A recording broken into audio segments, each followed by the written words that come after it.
Despite knowing that differentiation is the key to competitive strategy, 40,000 years of human evolution has us hardwired to follow the herd, to crowdsource our opinions rather than to develop our own.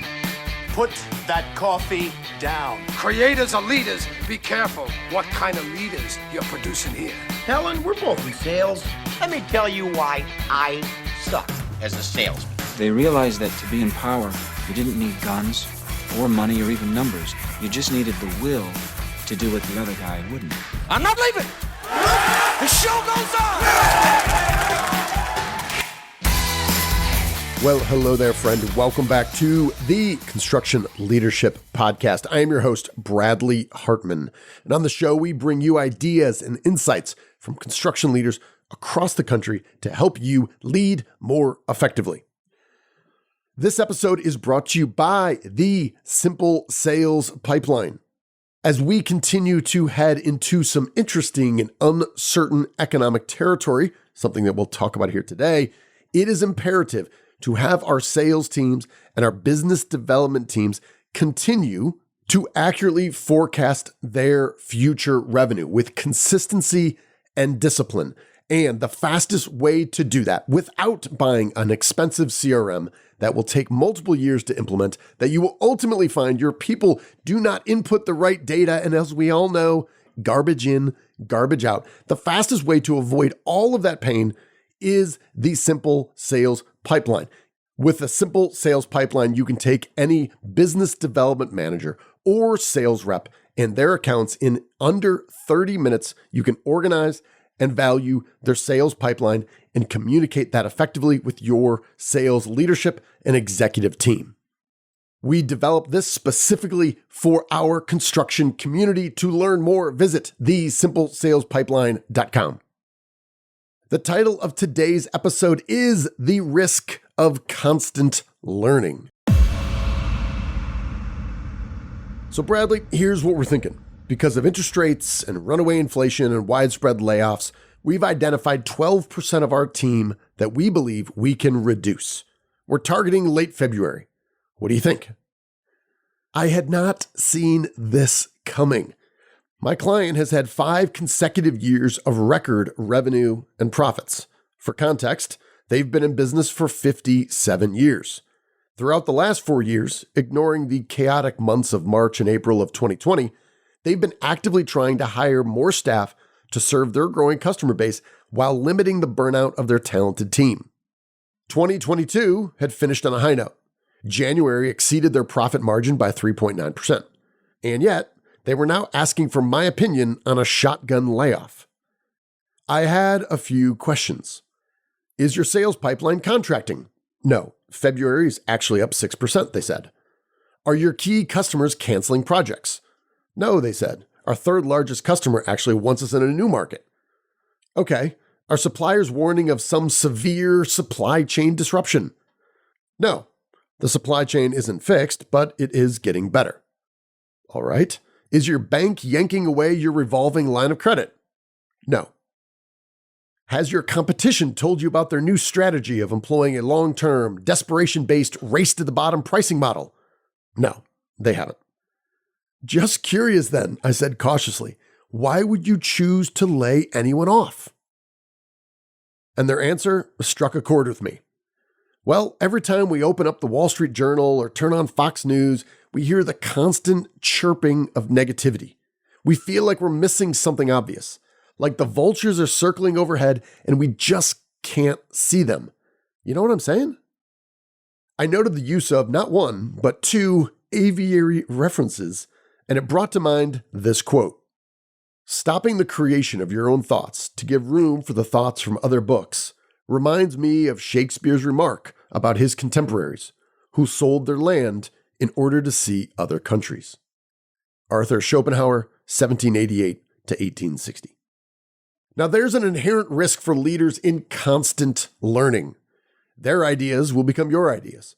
Their biases will become your biases. Their behavior will become your behavior. Despite knowing that differentiation is the key to competitive strategy, 40,000 years of human evolution has us hardwired to follow the herd, to crowdsource our opinions rather than to develop our own. To answer my client's question, yes, of course. Of course I know what they're saying. I struggle with it too. And no, of course, I have no idea what's going to happen next. What I do know is that Google and Facebook and Salesforce, don't even get me started on Twitter, hired tens of thousands of employees during the first year of the pandemic to serve the millions of us locked at home developing new online buying habits. Meanwhile, the construction industry struggled with a labor shortage. Now these tech companies are laying people off despite multi-billion-dollar net income statements, and the construction industry continues to struggle with a labor shortage. And this makes sense to me. The unemployment rate is as low as it's been since 1969, in over 54 years. I also know that our clients, commercial GCs, heavy highway firms, residential builders, LBM dealers, distributors and manufacturers, and universities among them, they all tell us they're still busy as heck. And I know that we are actively hiring. And here's a sidecar discussion for another time. I know that when more than half our applicants are frustrated grade school and high school educators, there's a reckoning coming there too. For many in the construction industry today, the limiting factor to growth is labor. The limiting factor is not capital, it's not time, it's talent. There remains more work than we can handle, despite the interest rate and inflation, two economic factors that none of us can do anything about. So, what can you do? 3 things. 1, you can develop the right mindset. 2, you can talk to your customers, prospects, and suppliers. And 3, you can shut off your phone and think. One of the best tools that I've found to develop my own mindset is rereading an essay and listening to this lecture by William Deresiewicz, a former professor at Yale and Columbia, that he delivered to the plebe class at the United States Military Academy at West Point in October of 2009. The essay and lecture is titled Solitude and Leadership. In it, he argues that solitude, the ability to be alone with your thoughts, is one of the most important necessities of true leadership. We have a crisis of leadership in America because our overwhelming power and wealth earned under earlier generations of leaders made us complacent. And for too long we have been training leaders who only know how to keep the routine going, who can answer questions but don't know how to ask them, who can fulfill goals but don't know how to set them, who think about how to get things done but not whether they're worth doing in the first place. What we have now are the greatest technocrats the world has ever seen. People who have been trained to be incredibly good at one specific thing but who have no interest in anything beyond their area of expertise. What we don't have are leaders. What we don't have, in other words, are thinkers. People who can think for themselves, people who can formulate a new direction for the country, for a corporation or a college, for the army. A new way of doing things, a new way of looking at things. People, in other words, with vision. So after you've got your head right, listen to those that matter. Talk to your best customers. What are the biggest risks and opportunities that are facing them right now? What are their current needs and fears and pains? Talk to your best prospects. What do they know to be true? And what do they feel might be true? Talk to your best suppliers and vendors. What innovation is standard in other industries and yet has limited adoption in ours? What steps could your firm take to lower the cost drivers in their business? And for all of the above, what can you do to help them all perform better, to think better? To generate useful answers, you'll need to reflect. You'll need to shut off your phone and think. It seems to me that Facebook and Twitter and YouTube, and just so you don't think it's a generational thing, TV and radio and magazines and even newspapers too, are all ultimately just an elaborate excuse to run away from yourself, to avoid the difficult and troubling questions that being human throws in your way. Am I doing the right thing with my life? Do I believe the things I was taught as a child? Here's the other problem with Facebook and Twitter and even the New York Times. When you expose yourself to those things, especially in the constant way that people do now, older people as well as younger people, you are continuously bombarding yourself with a stream of other people's thoughts. You are marinating yourself in the conventional wisdom. in other people's reality, for others, not for yourself. You are creating a cacophony in which it is impossible to hear your own voice, whether it's yourself you're thinking about or anything else. That's what Emerson meant when he said that he who should inspire and lead his race must be defended from traveling with the souls of other men, from living, breathing, reading, and writing in the daily time-worn yoke of their opinions. Notice that he uses the word lead.